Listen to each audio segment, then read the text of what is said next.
Alright, round two. I got a phone call in the last one, so I just had to redo the video. Oh, you know what? I'm seeing a pause button now. I could have pressed pause. Oh well. Alright. Real quick video. Couple things I wanted to point out I thought were interesting, right? So, November 23rd. Nope, September 23rd, sorry. 2017.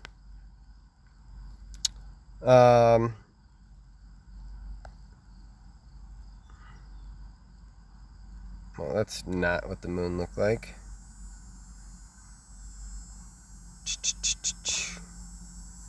Well, it doesn't matter. You get it. You get the gist of it. It's totally not what the moon looked like, but that's okay. I can't do stellarium on my phone.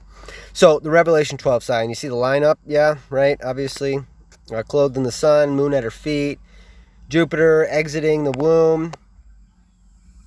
That area, right? Exiting outside of Virgo. 23rd, 24th. Really, it was really the 24th. Started the 23rd, went through the 24th. Anyways, that's when I would say the moon were actually below her feet, under her feet, not at her feet. But either way, I digress. So, what I thought was interesting. Let's move that down.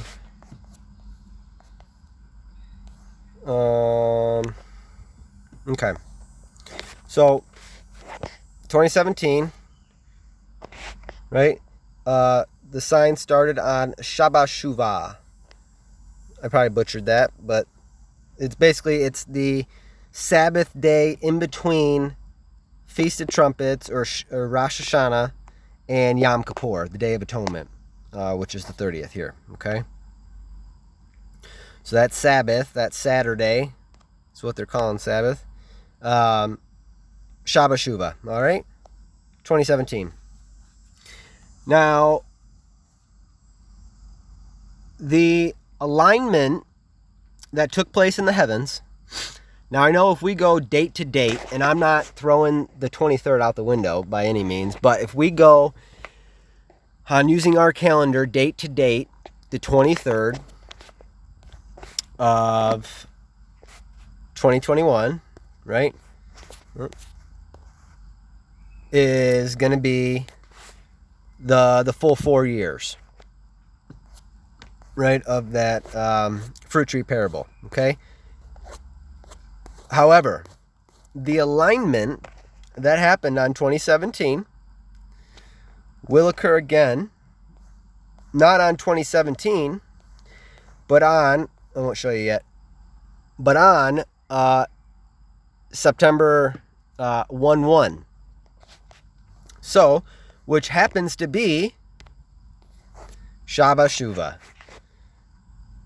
Shaba Shuva. Something like that. September 11th. And that is the day that the sign appears again. Now, let's go back. Back. Boom. Oh, yeah. Back. Doom. Boom. All right.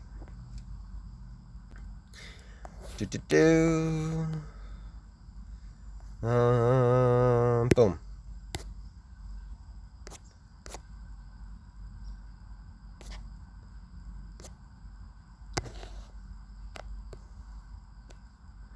Here is the sign that occurs this year. It's kind of blurry. I'll show you a different one.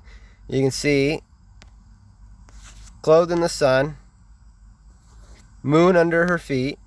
Okay.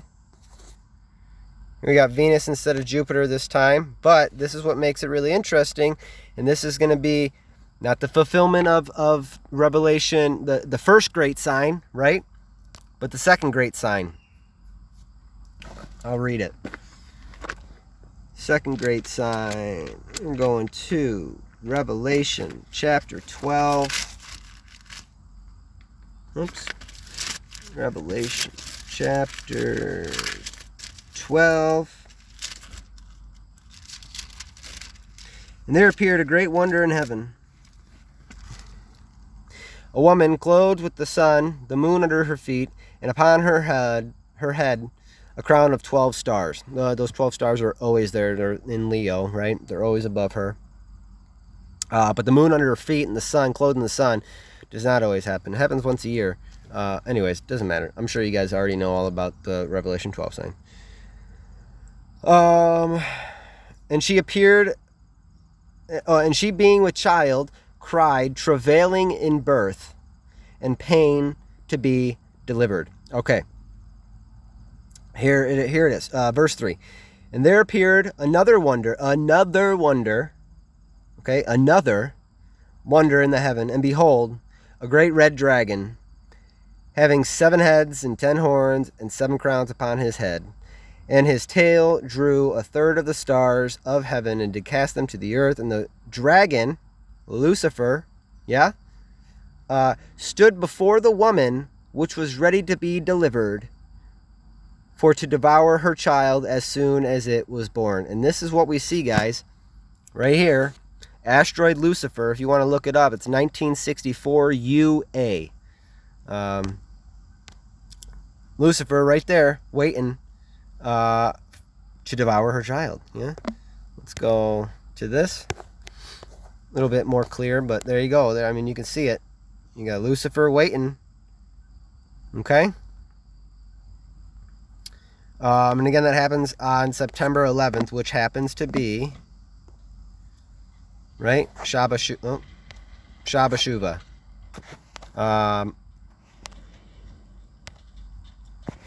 Now we all know the call it programming that's been behind that date.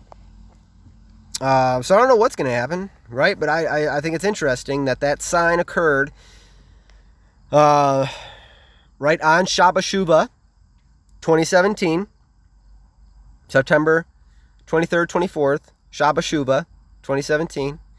And here we have that sign occurring again, different date on the Gregorian calendar, right? But that same lineup happening again, so the same fulfillment in the heavens, more or less, with Lucifer next to the woman Virgo on 9/11, which happens to be Shaba Shuva, the exact date on the Hebrew, right? Not the Gregorian, but the Hebrew. So yeah, interesting, really interesting. I'm looking at Rosh Hashanah too for a couple different reasons. And then I'm looking at Sukkot. And September passes us by, which I really don't think it's going to. Well, without something major occurring, I'll say that. Then I'm looking at replacing these dates here in October, that we're 1 month off. Now I know we're 1 month off, but like if God is doing stuff on according to Israel time, does it, is it going to matter that they're actually 1 month off, or is he going to quote unquote kind of honor their calendar so it makes it more apparent to them that what happened, right? I don't know. I go back and forth. God can do anything he wants. So anyways, again, I found it super interesting. It lands on that Shaba Shuva again. So let me know what you guys think. As always, take care. God bless. Jesus Christ is coming back very, very soon. Take care.